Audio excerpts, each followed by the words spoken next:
Lena never expected her life to change on a Tuesday night, but the motel had a way of making the ordinary feel like a trap. She worked the graveyard shift at the Starlight Lodge, a small roadside motel lost between two highways that no one remembered existed. Most nights were silent except for the hum of the old refrigerator and the occasional truck driver who needed a key and nothing more. Lena liked the solitude. It gave her time to read and forget about the rent she was late on. That night, however, the silence broke at exactly 2:47 a.m. The front door of the lobby swung open with a loud creak, and a man stumbled inside. He was tall and broad-shouldered but moved like every step cost him something precious. His name was Adam, though Lena did not know that yet. His shirt was soaked in dark red blood that glistened under the fluorescent lights. His face was pale and slick with sweat, and his left hand pressed hard against his ribs. Lena froze behind the counter. Her first instinct was to grab the phone and call 911. But Adam raised his right hand, palm open, and whispered with a voice that sounded like broken glass, "Please, no police." Then his eyes rolled back, and he collapsed face down on the dirty carpet. Lena stood there for what felt like an eternity. The clock on the wall ticked loudly. She could hear her own heartbeat. Slowly, she stepped around the counter and knelt beside him. He was still breathing, shallow but alive.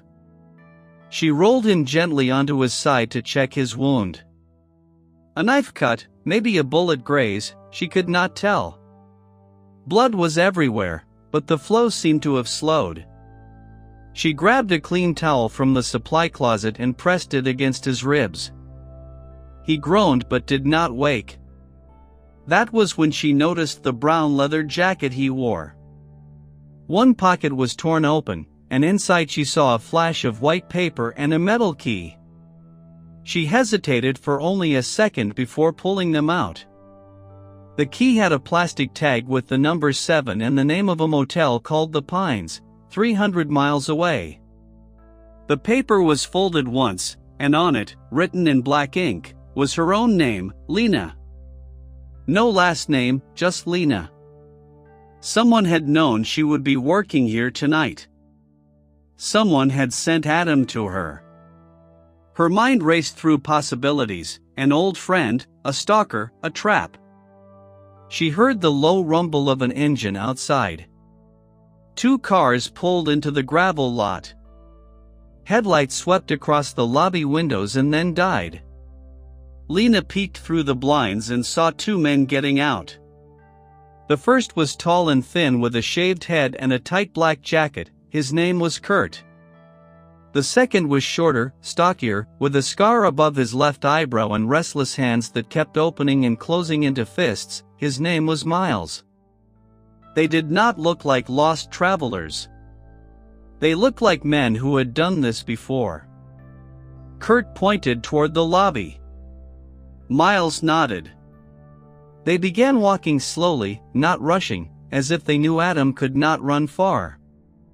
Lena looked down at the unconscious man on her floor, then at the note with her name, then at the gun she kept hidden under the counter. It was an old revolver that had belonged to her father. She had never fired it. She had 2 choices: hand Adam over and pretend she saw nothing, or hide him and find out why someone wrote her name on that paper. The men were 20 feet from the door. Lena grabbed Adam by the collar and dragged him behind the counter.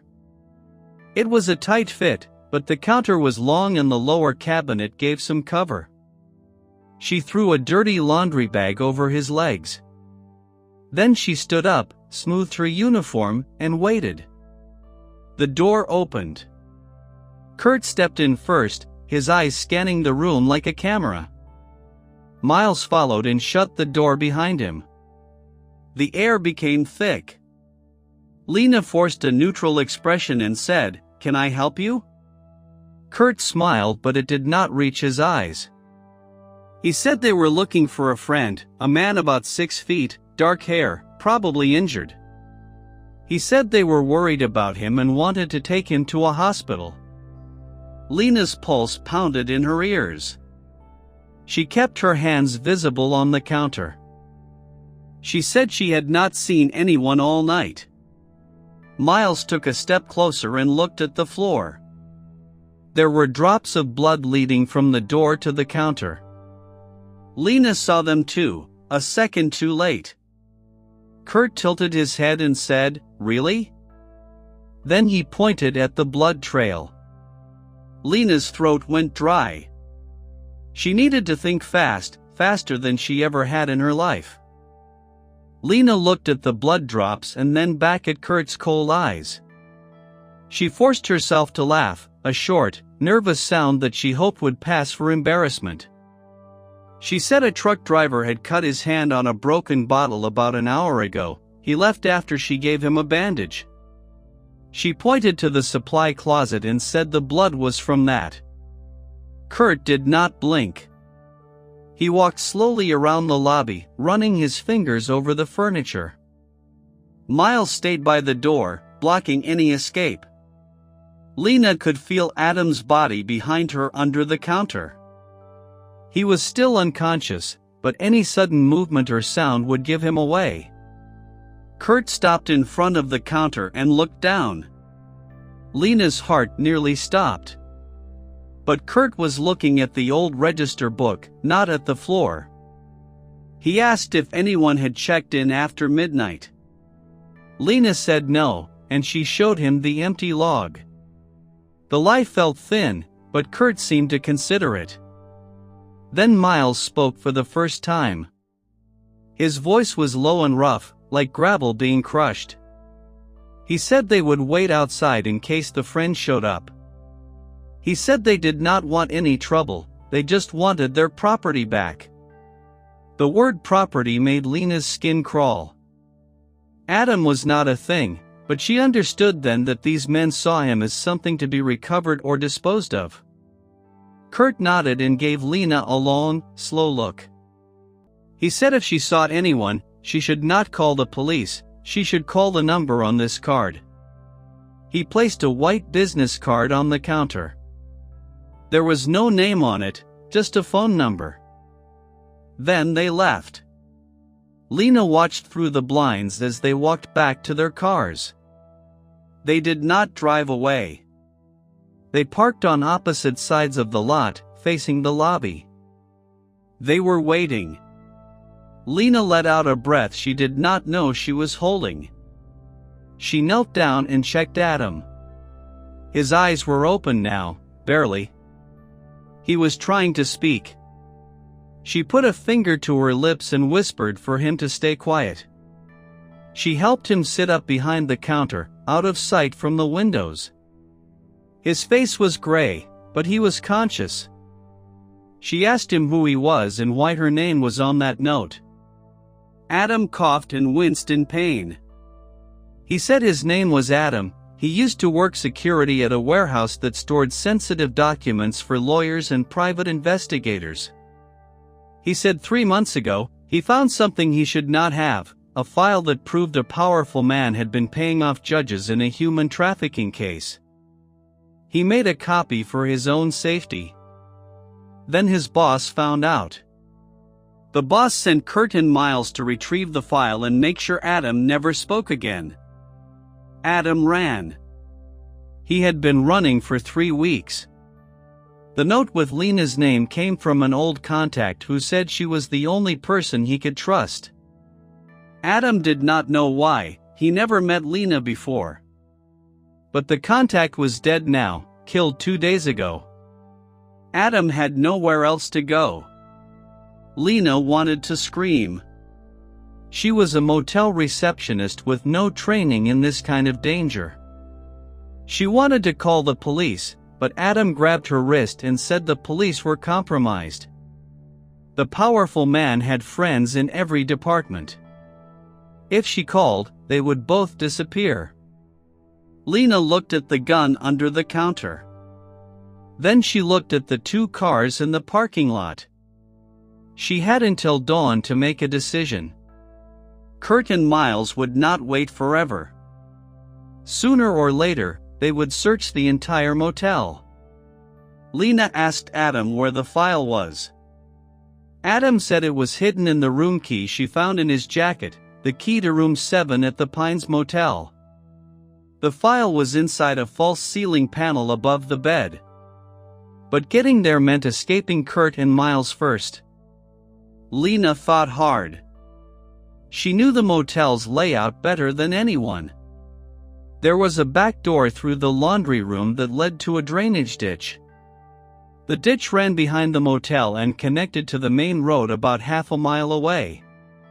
But it was dark and narrow, and Adam could barely walk.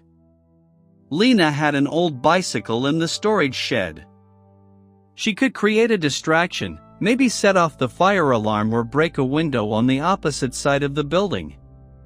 Kurt and Miles would rush to check the noise, and Lena could help Adam escape through the ditch. It was risky and stupid, but it was the only plan she had. Adam looked at her with something between gratitude and guilt. He said she did not have to do this. She could just give him up and go back to her life. Lena shook her head. She said someone wrote her name on that note for a reason. Maybe it was fate, maybe it was a curse. But she was not going to let two thugs decide her future. She picked up the revolver, checked the cylinder, and slipped it into her back pocket. Then she whispered her plan to Adam. He nodded weakly. They had 1 hour before sunrise.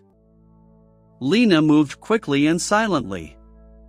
She opened the back door of the laundry room just wide enough to squeeze through. The hinges groaned softly, but the sound was covered by the wind outside. She grabbed a heavy wrench from the tool shelf and crept toward the far end of the motel. The building had 12 rooms arranged in an L shape. Room 12 was at the farthest corner, directly opposite the lobby. Lena reached room 12 and smashed the window with the wrench. Glass shattered loudly across the parking lot. Then she ran back to the lobby and pulled the fire alarm. A shrill siren cut through the night. Red lights flashed everywhere. Kurt and Miles jumped out of their cars immediately. They looked toward the broken window and the alarm box. Kurt shouted something that Lena could not hear over the noise. They both ran toward the far end of the motel, guns drawn. Lena did not wait. She ran to the storage shed, unlocked it, and pulled out the old bicycle. She wheeled it to the back door of the laundry room where Adam was already standing, leaning against the wall. His face was pale, but he was upright. She helped him onto the bicycle seat and told him to pedal as hard as he could along the drainage ditch. She would follow on foot and cover their escape. Adam hesitated and asked what about her. Lena said she would meet him at the main road. She had the revolver. Adam nodded and pushed off. The bicycle wobbled but moved forward into the darkness. Lena ran after him, staying low to avoid being seen. The ditch was shallow and filled with dry leaves. Their footsteps and the bicycle tires made crunching sounds, but the fire alarm covered most of the noise. They reached the end of the ditch in less than 10 minutes. The main road stretched empty under the orange glow of a single streetlight. Adam stopped the bicycle and got off. He was breathing hard, blood seeping through the towel on his ribs. Lena looked back toward the motel. The alarm had stopped. She saw flashlights moving inside the lobby. Kurt and Miles had realized they were tricked. They would check the back door next. Lena knew they had maybe 5 minutes. She grabbed Adam's arm and pulled him across the road into a field of tall grass. They lay flat on the ground as headlights swept past. Kurt's car roared out of the motel lot and turned onto the highway. Miles followed close behind. They drove away in the wrong direction. Lena waited until the red taillights disappeared. Then she helped Adam to his feet. They walked for another 20 minutes along the side of the road until they reached a small all-night gas station. Lena used the payphone outside to call a taxi. She did not use her name. She gave an address 3 towns away. While they waited, Adam pulled the motel key from his pocket and handed it to Lena. He said she should take it. The file inside could protect them. It had names, dates, and bank records that would put the powerful man in prison for life. But they needed to get it first. And Kurt and Miles would eventually figure out where the file was hidden. Lena looked at the key. She looked at Adam's blood-soaked shirt. She thought about her quiet life before tonight, the lonely shifts, the unpaid bills, the empty feeling that nothing mattered. Now everything mattered. The taxi arrived 40 minutes later. The driver was an old man who asked no questions. They drove through the dark countryside toward the Pines Motel. Adam slept in the back seat. Lena sat in the front with the revolver in her lap. She did not sleep. She watched the road and planned her next move. When they arrived at the Pines, the sun was just beginning to rise. The motel looked abandoned, half the windows were boarded up. Lena paid the driver with cash from Adam's wallet. They walked to room 7. The lock turned easily. Inside, the room smelled of dust and old cigarettes. Adam pointed to the ceiling above the bed. Lena pulled a chair over and pushed up the loose panel. A manila envelope fell to the floor. She opened it. Inside were dozens of pages, bank transfers, sworn affidavits, photographs of men in suits shaking hands. She did not understand all of it, but she understood enough. This was the truth. Adam sat on the edge of the bed, exhausted. He said they had to send copies to 3 different news outlets at the same time, otherwise, someone would bury the story. Lena agreed. She took the envelope and hid it inside her jacket. Then she helped Adam outside. They walked to a bus station 2 blocks away. Lena bought 2 tickets to a city she had never visited. On the bus, as the morning light filled the windows, Adam looked at Lena and said thank you. Lena did not smile. She said the note with her name was still a mystery. She did not know who wrote it or why. Maybe she would never know. But she knew one thing, her old life was gone. She could not go back to the motel. Kurt and Miles would come looking. The police might be corrupt. The only way forward was to disappear and then reappear with the truth. She took out her phone, removed the battery, and threw it out the bus window into a ditch. Then she leaned her head against the cold glass and watched the world pass by. Adam fell asleep again. Lena stayed awake, her hand resting on the envelope. The bus drove on. The sun climbed higher. And somewhere behind them, 2 men in a black car realized they had lost the trail. But that did not matter anymore. The story was no longer about running. It was about what came next. Lena did not know what that would be. For the first time in years, she was ready to find out.